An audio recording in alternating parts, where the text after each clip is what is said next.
नमस्कार, इन खबर में आपका स्वागत है और मैं हूं आपके साथ ब्रह्मचारी आशीष। क्या पाकिस्तान जंग की तैयारियां तेज कर रहा है? क्या इस बार भी चीन पाकिस्तान का ही साथ देगा?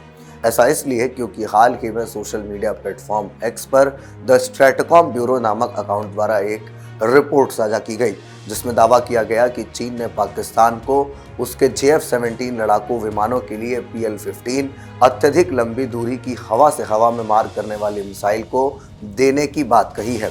यह कदम भारत और पाकिस्तान के बीच बढ़ते तनाव को देखते हुए महत्वपूर्ण माना जा रहा है, जो चीन के दक्षिण एशिया में बढ़ती रणनीतिक भूमिका को सामने लाता है।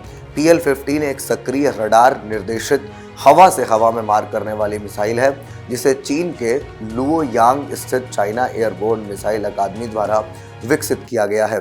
इसकी अनुमानित रेंज 120 से 190 मील यानी लगभग 200 से 300 किलोमीटर है, जो इसे उच्च मूल्यों वाली हवाई संपत्तियों जैसे कि अवाक्स और ईंधन भरने वाले टैंकरों के लिए एक गंभीर खतरा बनाती है। इसकी रेंज और गतिशीलता पश्चिमी समकक्षों जैसे कि अमेरिकी AIM-1200D और अमराम और यूरोपियन MBDA मीटियोर से प्रतिस्पर्धा करती है। पाकिस्तान के JF-17 थंडर लड़ाकू विमान की नवीनतम संस्करण ब्लॉक 3 में कई उन्नत सुविधाएं शामिल हैं, जैसे कि KLJ-7A AESA रडार, 3 अक्षीय फ्लाई बाय वायर सिस्टम और helmet mounted display system HMD। यह संस्करण PL-15 मिसाइलों के साथ संगत है, जिससे पाकिस्तान की हवाई युद्ध क्षमता में महत्वपूर्ण वृद्धि होती है। इसका एकीकरण पाकिस्तान को भारत में अवाक्स और टैंकरों जैसी उच्च मूल्य वाली हवाई संपत्तियों को लंबी दूरी से लक्षित करने की क्षमता प्रदान करता है।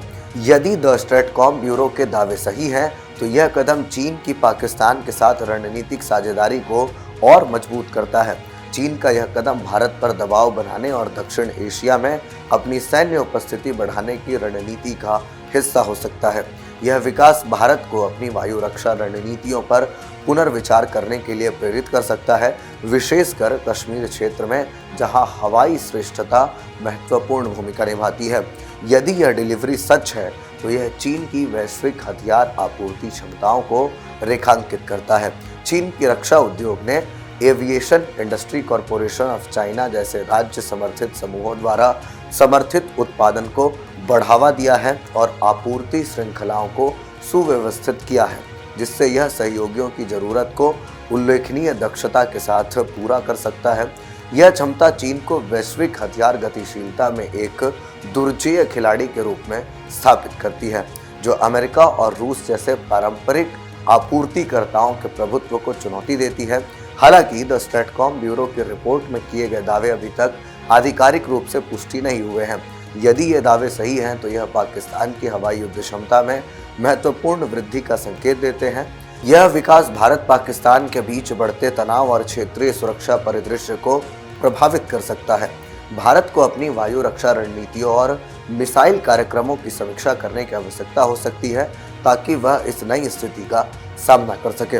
तो वैसे में अगर पाकिस्तान और चाइना के बीच इस तरीके की कोई डील हो रही है मिसाइल देने की, तो फिर ऐसे में आप इस पूरे परिदृश्य को किस तरीके से देखते हैं, कमेंट बॉक्स में ज़रूर बताएं। ऐसा इसलिए क्योंकि जब भी इस तरीके की लड़ाई की सिचुएशंस आती हैं, तब चीन कहीं ना कहीं अपने हथियार बेचने में लग जाता है।